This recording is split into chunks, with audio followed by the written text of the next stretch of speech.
Shalom, seja bem-vindo a este canal em dicas de leituras de livros reformados. Vou indicar para vocês hoje um livro excepcional para quem gosta de história. Se você gosta de história como eu, você é apaixonado pela história, está aí uma recomendação muito interessante da editora Cultura Cristã, ok? O livro é Sementes do Calvinismo no Brasil Colonial, uma releitura da história do cristianismo brasileiro, ok? Um livro de Oswaldo Henrique Hard, ok? Você vai se deliciar com este livro. É um livro de 2007, ok? Tem 7 capítulos, parceria político-religiosa, o cristianismo no contexto europeu do século XVI, as facetas do Brasil luso-ibérico, estratégia e tática do exército jesuíta, Brasil franco-holandês, sementes do calvinismo, raízes da fé reformada e as considerações finais. O livro realmente é excelente, tá? O livro tem 174 páginas, tá bom? Um livro muito rico de informações históricas. Tá? A proposta do livro não é a proposta teológica sobre o calvinismo, e sim apresentar a historicidade em solo brasileiro, as sementes do calvinismo em solo brasileiro.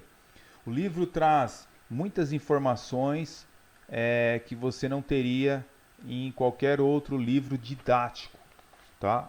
Ou teológico. Você não encontraria muitas afirmações que estão aqui no livro.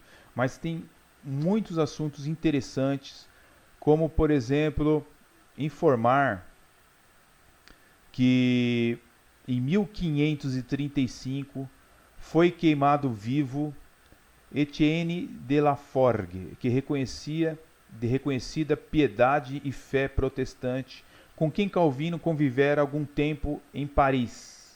Então você vai encontrar alguns documentos de perseguição também a cristãos protestantes, ok?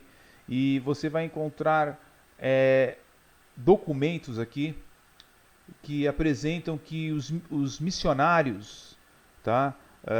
Calvinistas, os primeiros que chegaram em solo brasileiro, sofreram emboscadas, ok?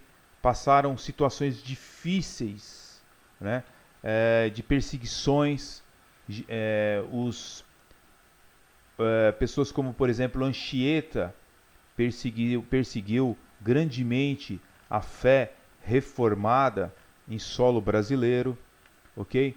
Você terá também um quadro da experiência brasileira sobre como se deu a experiência dos primeiros reformados holandeses e huguenotes franceses em solo nacional.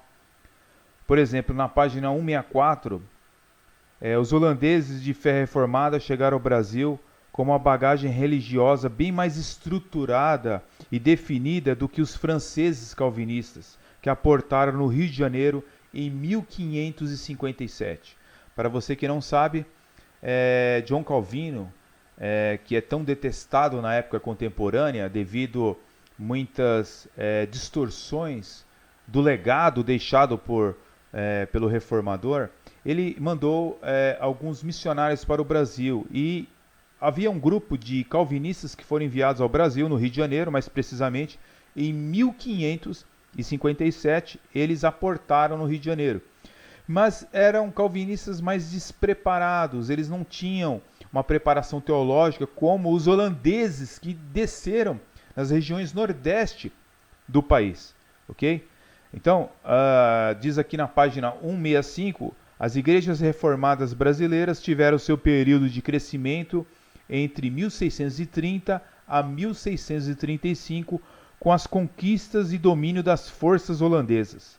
Porém, a resistência lugo-brasileira e a face de capitulação em 1645 arrancaram as tenras raízes da fé reformada, expulsando o invasor e se apegando grandemente a fé católica. Assim como aconteceu no Rio de Janeiro em 1557, com os huguenotes calvinistas, e mais tarde com os holandeses da fé reformada na Bahia, de 1624 a 1625. Nada ficou como sinal da presença protestante, apesar de muitos pastores terem semeado as novas ideias religiosas. O primeiro culto de fé reformada no Nordeste brasileiro foi realizado no Forte Reis Magos, no dia 12 de dezembro de 1633. Ao todo, constava nos registros eclesiásticos a existência de 22 igrejas em solo brasileiro, desde o estado de Alagoas até o Maranhão, incluindo a ilha de Fernando de Noronha.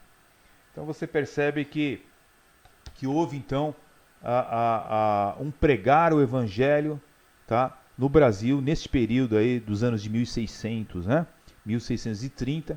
Então você tem ali aproximadamente 22 igrejas protestantes no Nordeste brasileiro que acabaram sendo destruídas pelos portugueses que aqui reivindicavam a sua terra e tiraram também expulsando essas pessoas e matando muitos, né? E com a ajuda de índios também, tivemos ali o fim trágico dos protestantes ali na Baía de Guanabara. Então é um livro assim que merece a nossa atenção, a leitura. É um livro que eu já li boa parte dele, pretendo reler novamente. Sementes do Calvinismo, para você entender que antes mesmo do pentecostalismo ter chegado aqui, no caso das Assembleias de Deus, sendo fundada aproximadamente em 1910, né? Nós já tínhamos aqui a fé protestante, mas que foi totalmente aniquilada pelos portugueses que aqui estavam e professavam um catolicismo romano medieval. Ok? Queridos, está aí a dica. Fique na paz. Deus abençoe grandemente e até o próximo vídeo. Amém.